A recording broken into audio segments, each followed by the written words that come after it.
13 साल से शादी के हो गए हमारे। सर मैं कहाँ जाऊँ? एक मनीष दुबे सर कमांडेंट है, उन्हीं के साथ उनका अवैध संबंध है। मैंने सर उनको 22 फरवरी को रंगे हाथ अपने आवास पर पकड़ लिया था। ये मेरी नौकरी जाने वाली सर, वो सर इतना सर घोटाला की हुई है, 10-10 लाख रुपए सर लेती है पट्टा करने का, उनके साथ कोई कार्रवाई नहीं हो रही है सर। जिला कमांडेंट होमगार्ड गाजियाबाद में है सर, वो खुद शादीशुदा पहले से है सर वो वही सर, उसी का सर मेरे पत्नी के साथ अवैध संबंध। उसकी पत्नी भी सर बहुत परेशान है, मुझसे संपर्क में आई, कही भैया हम दोनों का परिवार टूट रहा है, किसी तरह सही कर लिया जाए। हमने कहा बहन मैं पूरी कोशिश कर रहा हूँ।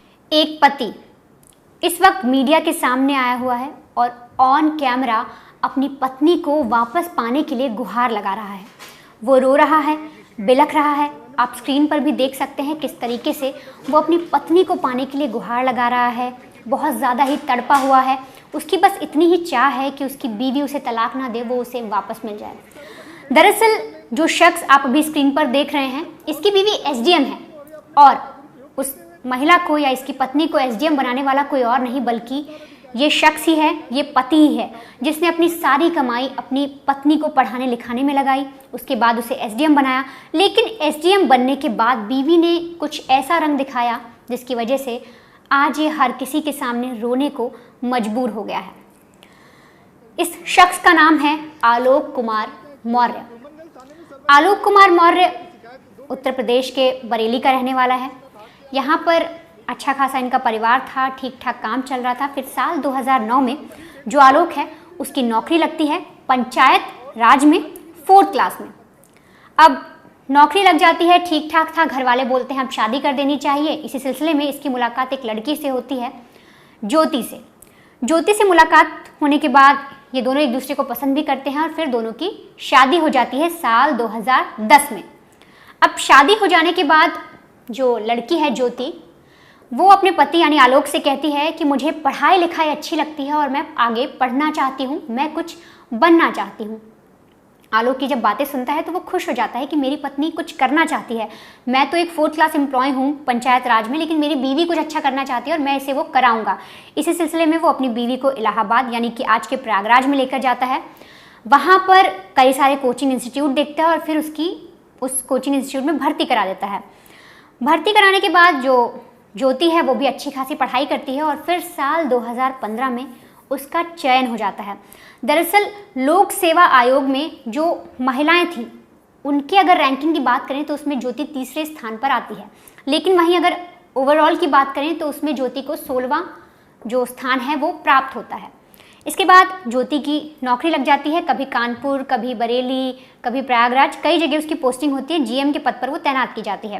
और अगर मैं हाल ही की बात करूं तो इस वक्त वो बरेली में एक चीनी मिल के अंदर बतौर जीएम के पद पर तैनात है।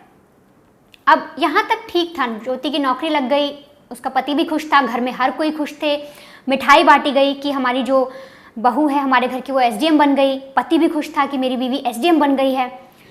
यहाँ तक सब ठीक चला। साल 2015 में इनके 2 बच्चे भी हो जाते हैं, जुड़वा बच्चियों को जन्म देती है ज्योति और अपनी नौकरी भी ठीक ठाक करती है। साल 2020 तक इनकी ज़िंदगी बहुत अच्छे से चलती है, लेकिन 2020 में फेसबुक के ज़रिए जो ज्योति है उसकी दोस्ती या यूँ कहें एक बातचीत शुरू हो जाती है गाज़ियाबाद के जिला कमांडेंट होमगार्ड से। बातचीत शुरू होती है तो इन दोनों के बीच में कुछ ज़्यादा ही क्लोज बातें हो जाती हैं। अब ऐसा कहना है आलोक का। आलोक इस वक्त जो मीडिया के सामने आया है और रो रहा है, वो इस वक्त आरोप लगा रहा है कि मैंने अपनी पत्नी को पढ़ाया लिखाया, उसे एसडीएम बनाया और आज वो मुझे ही तलाक देने की बात कह रही है किसी और के लिए। आलोक का कहना है कि साल 2020 में जब ज्योति का किसी और के साथ रिलेशन बना या ज्योति जब किसी और के साथ बातचीत करने लगी, एक जिला कमांडेंट जो होमगार्ड है उसके साथ बातचीत करने लगी, तो मैंने उसके चैट्स पढ़े। चैट्स कैसे पढ़े? आलोक का जो आरोप है वो ये कह रहा है कि एक दिन जो ज्योति ने अपने घर के फ़ोन से फेसबुक को लॉगिन किया और वो लॉग आउट करना भूल गई। बड़ी देर तक फ़ोन रखा था, मैंने ओपन कर लिया और फिर मैंने जब चैट्स देखे तो मेरे पाँव तले ज़मीन खिसक गई। वो चैट्स काफ़ी अश्लील थे, इन दोनों की बहुत क्लोज तरीके से बातचीत हो रही थी, अश्लील चैट्स थी और वो देखकर मेरा माथा ठनक गया। इसके बाद मैंने ज्योति से कई चीज़ें पूछी भी तो लड़ाई झगड़ा शुरू हो गया। फिर ये मुझे धमकाने लगी, मुझे बोलने लगी कि मैं तुमसे तलाक लेना चाहती हूँ। और यहाँ तक कि आलोक है वो कह रहा है कि ज्योति का परिवार और जो वो होमगार्ड है वो मुझ पर आरोप लगा रहा है कि तुम ही गलत हो, और साथ ही वो ये लोग कह रहे हैं कि मुझे जान से मार देंगे। इस तरीके के जो अब आरोप हैं वो आलोक लगा रहा है। आप सबसे पहले आलोक की जुबानी ही सुनिए कि आलोक किस तरीके से परेशान है, कितना वो प्रताड़ित हो चुका है और किस तरीके से वो अपनी बीवी को वापस चाह रहा है, और उसके साथ क्या क्या हुआ शादी के बाद जब उसने अपनी पत्नी को पढ़ाया लिखाया, वो एसडीएम बन गई, उसके बाद से उसकी लाइफ में क्या हुआ। क्या मामला है? आप कह रहे हैं कि जिस लड़की को आपने पढ़ा लिखा कर एसडीएम बनाया वो आपकी जान की प्यासी हो रही है, क्या पूरा मामला? सर इसका सर मेन कारण सर है मनीष दुबे के साथ उनका अवैध संबंध सर, जिसकी जानकारी सर हमें करीब साल भर पहले हुई, लेकिन सर उन्होंने कहा कि दोस्ती है। खैर सर हमारी पत्नी सर एसडीएम थी, उस समय इलाहाबाद प्रयागराज में सोराम तहसील में रहीं, तो मैंने कहा सर बड़े पद पे हैं, दोस्ती तो हो ही सकती सर, अधिकारियों से बात साथ बैठना उठना हो, तो मैंने सर उन्होंने मैं ये कह के टाल दिया, तो सर मैंने ध्यान नहीं दिया। सर इसकी भनक सर मुझे उसका ये जो शक था वो विश्वास सर 22 फरवरी को हुआ, जब मनीष दुबे गाजियाबाद से चलकर सर मेरे आवास एलनगंज स्थित सरकारी आवास पे आया और इनके साथ एक साथ कमरे में मैंने इनको देखा अवैध संबंध बनाते हुए। तब से सर ये मनीष दुबे और ज्योति मौर्य मेरे जान के पीछे पड़ गई हैं। कौन है? पूरी कहानी बताइए, क्या मामला है? सर 2010 में ज्योति मौर्य के साथ मेरी शादी हुई सर।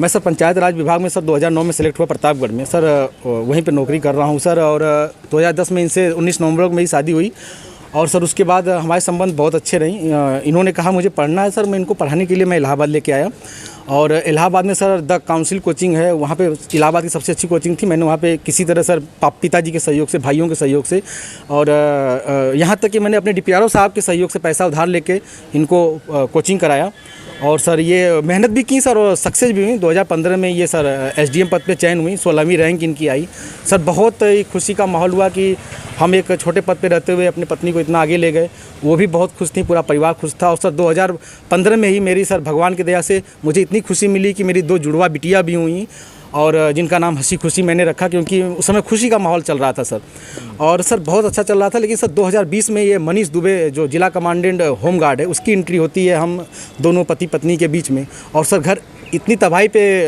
पहुंच चुका है कि घर तो टूट ही रहा है, बच्चे तो दूर हो ही रहे हैं, पत्नी दूर हो ही रही है सर, यहाँ तक कि मैं मुकदमा भी मेरे ऊपर हो गया है, और मेरी मौत की साजिश भी रची जा रही है। क्या धमकी, आपको कोई धमकी दी उन्होंने? हाँ सर, उन्होंने फ़ोन पे सर अभी 1 हफ्ते पहले फ़ोन पे सर उन्होंने हमारे गांव के किसी लड़के से बात की, तो उसने मुझे कॉन्फ्रेंस किया, तो उन्होंने उस पर कहा कि तो जो तुम काम कर रहे हो, जो ये जांचें करा रहे हो या करा रहे हो, इसके कारण तुम्हारी जल्दी से तुम मर जाओगे। हमने कहा ठीक है आप मरवा दीजिए, तो मैं नहीं मरवा रही हूँ, जो करवा रहे हो इसके कारण मारे जाओगे। हत्या की धमकी दी है? जी सर, हत्या की। और सर उनका भाई सर सचिन मौर्य है सर, वो मेरे घर से सर रखे मेरे काफ़ी जो कुछ पैसे थे, जेवरात थे, वो सर लेके चला गया मेरे सर। उसकी वीडियो बना के भेजा कि मैं लेके जा रहा हूँ, जो करना हो कर लीजिए। और सर मुझे चैटिंग लिख के भेजा है कि आपका व्हाट्सअप सब कुछ गायब कर दूंगा, हैक कर लिया हूँ, जो सेव करना हो सेव कर लीजिए। और सर उसने क्या किया कि मेरी सिम भी अपने पास रख लिया है, रख के यूज कर रहा है, मेरा बैंक अकाउंट है उसमें जुड़ा हुआ है सब कुछ, लेकिन सर वो मेरी जान पे सब लोग तुले हुए हैं सर। क्या वो आपसे तलाक मांग रही है? हाँ सर, उन्होंने मुझसे ऑडियो के माध्यम से कहा है, मुझे अभी तक कुछ ऐसा नोटिस तो नहीं मिला है, लेकिन सर उन्होंने कहा है कि तलाक प्यार से दे दीजिए, बवाल मत करिए, नहीं तो मैं आपको बर्बाद कर दूंगी। आपके डीपीआरओ से बात हो गई है, आपको बर्खास्त करा दूंगी, न नौकरी करने दूंगी न जीने दूंगी। आपने इसकी शिकायत कहाँ? सर इसकी शिकायत मैंने सर्वप्रथम सर उसी दिन धूमनगंज SHO साहब से की। उन्होंने मुझे राजरूपुर पुलिस चौकी भेजा, मैं राजरूपुर पुलिस चौकी पे आवेदन दिया, लेकिन सर कोई सुनवाई नहीं हुई।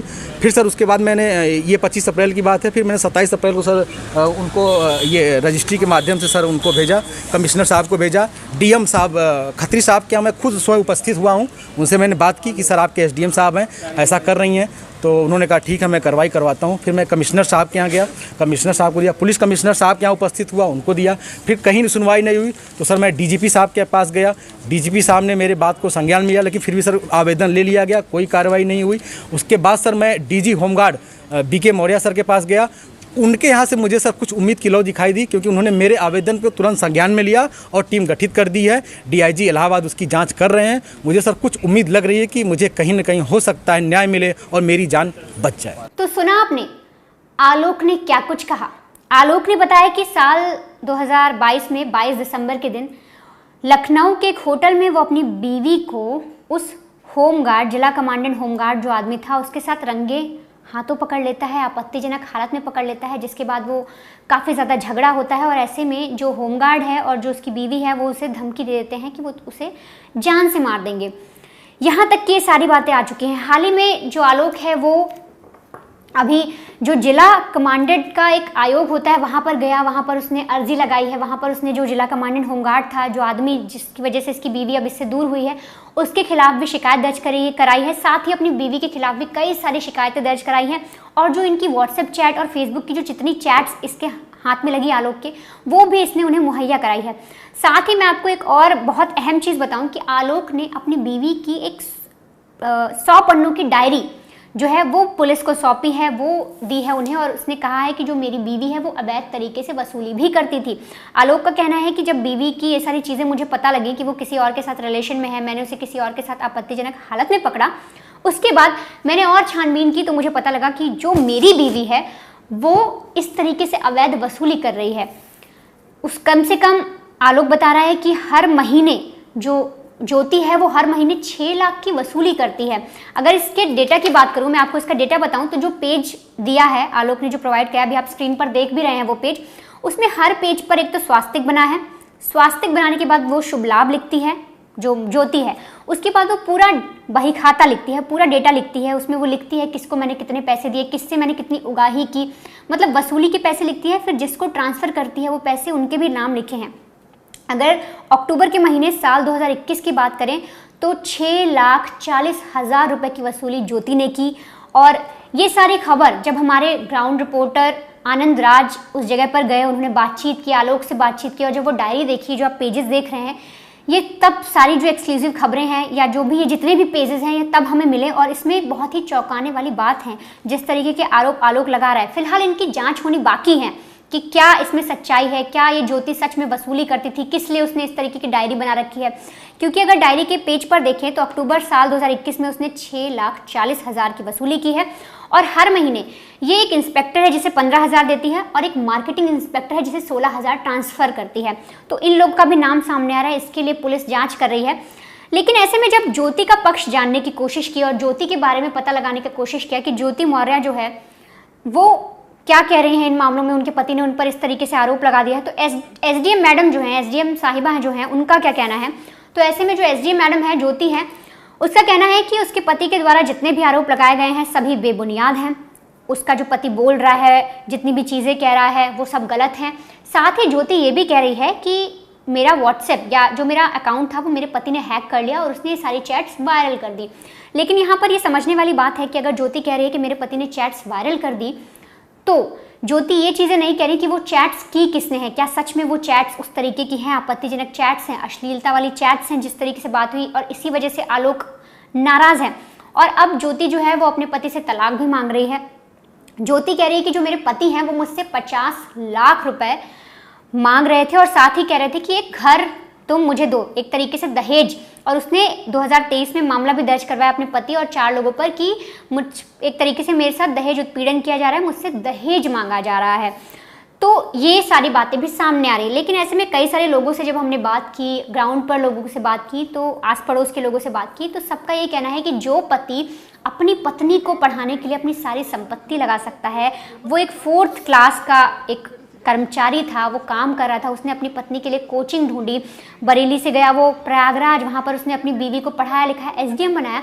वो शख्स बाद में इतने साल बाद, मतलब आपकी 10 में शादी हुई, उसके बाद 2023 का जो मामला जब आपने आरोप दर्ज कराया कि दहेज मांग रहे हैं, ऐसा पति, ऐसा शख्स क्यों उस महिला से दहेज मांगेगा, वो भी अब? ऐसा बहुत सारे लोग कह रहे हैं। लेकिन इस मामले में अब देखना होगा कि जो पर्सनल लाइफ है, ज्योति और आलोक की पर्सनल लाइफ जो भी है, कि किसी और शख्स का नाम सामने आ रहा है, वो तो जांच होगी ही। लेकिन एसडीएम के खिलाफ जो एक 100 पेज की डायरी मिली है जिसमें वसूली की बात सामने आ रही है और अलग अलग इंस्पेक्टर को 15,000 या किसी को 16,000 ट्रांसफ़र करने की जो चीज़ सामने आ रही है, इस डायरी का क्या मतलब है? क्या ये करप्शन की तरफ एक और, मतलब एक कदम था करप्शन की तरफ? ये भी पुलिस जांच करेगी कि आखिर ये वसूली किस तरीके से हो रही थी, क्या इसमें सच्चाई है, जो आलोक ने फिलहाल अभी मीडिया के सामने और पुलिस को ये सारी जो डिटेल है वो मुहैया कराई हैं। इसकी जांच भी पुलिस अब करेगी।